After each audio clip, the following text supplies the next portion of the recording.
네이버 라인은 네이버의 자회사입니다. 라인은 특이하게 우리나라보다 외국의 사용자가 훨씬 많으며 전 세계 108개국의 사람들이 이용하고 있습니다.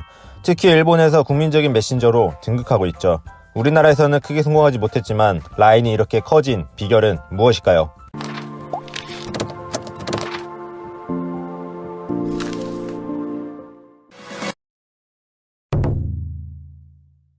네이버 라인은 2011년 일본에서 메신저로 대성공 후 호기롭게 우리나라에서 재출시합니다.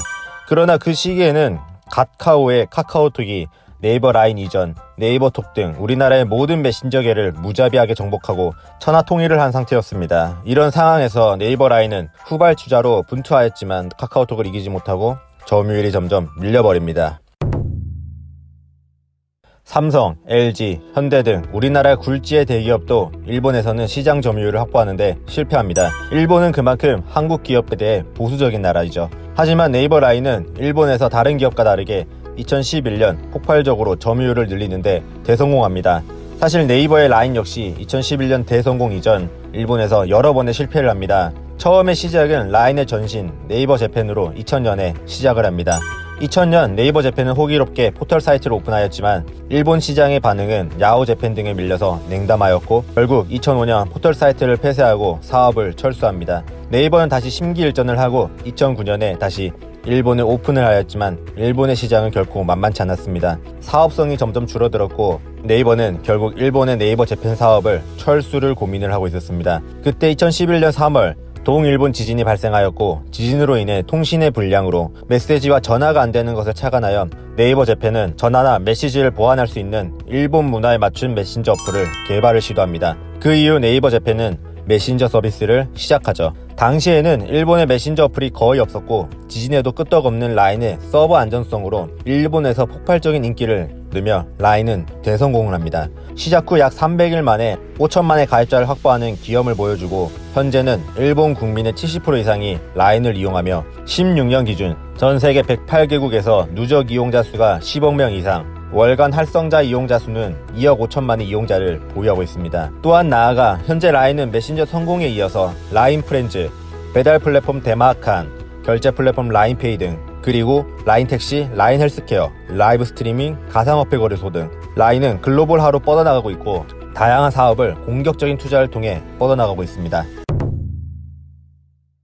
네이버 라인의 가장 큰 성공의 요인은 기업의 현지 문화화입니다. 라인의 회장이자 네이버 창립자 이해진 의장은 일본에 거듭되는 네이버 실패를 타산지석으로 삼아 일본에서 직접 생활을 하면서 일본인들의 생활 습관, 스마트폰 사용 습관, 소비자의 소비 패턴 등을 파악했습니다. 그 결과 이해진 의장은 일본의 현지화를 넘은 문화화가 필요하다고 생각을 했고 일본의 현지 문화에 맞춘 기업 커스터마이징을 위해 라인의 엔지니어, 디자이너, 개발자 등 인력을 일본에서 직접 채용을 하였습니다. 또한 기업에서 일본식 문화를 맞추며 기업 문화를 일본식으로 커스터마를 시킵니다. 그렇게 치열한 준비와 계속된 도전 정신으로 이해진 의장은 네이버 라인을 2011년 일본에서 법인을 설립 후 메신저 어플로 당당히 라인을 성공시킵니다.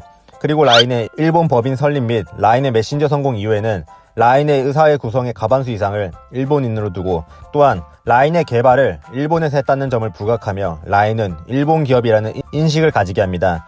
이러한 철저한 문화화의 결과로 지금도 일본인의 대부분은 라인을 일본 회사라고 생각하고 있습니다. 사실 재무 구성으로만 보자면 라인은 우리나라의 네이버가 70% 이상을 지분을 가지고 있는 한국 기업이 맞습니다. 그러나 라인은 일본에서 법인을 시작하였고 네이버 재팬에서 라인이라는 메신저를 처음 시작하였습니다. 메신저의 성공을 바탕으로 현재 일본 신주쿠에 본사를 두고 있고 라인 지주회사 아래 여러 자회사를 가지고 있는 라인의 정체성은 일본 기업입니다. 그만큼 라인이라는 회사는 모호한 정체성을 가진 카멜레온 같은 기업으로 현지화를 넘은 문화화를 성공시킨 겁니다. 라인은 일본과 동남아 시장의 성공 이후로 더 큰 꿈을 꾸고 있습니다. 바로 소프트뱅크의 손정희가 이끄는 야후 재팬과 손을 잡은 것이죠. 라인은 일본 메신저에서 압도적인 점유율을 보유하고 있으며 야후 재팬은 일본 내 포털 사이트 2위의 기업입니다. 또한 라인은 라인페이를 가지고 있으며 야후 재팬은 페이페이의 전자결제를 가지고 있습니다.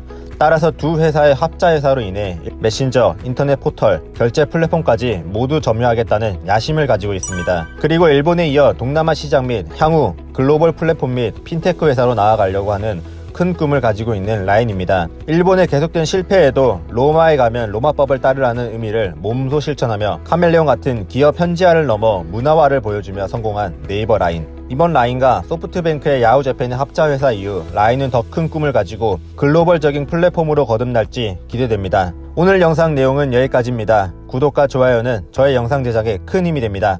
감사합니다.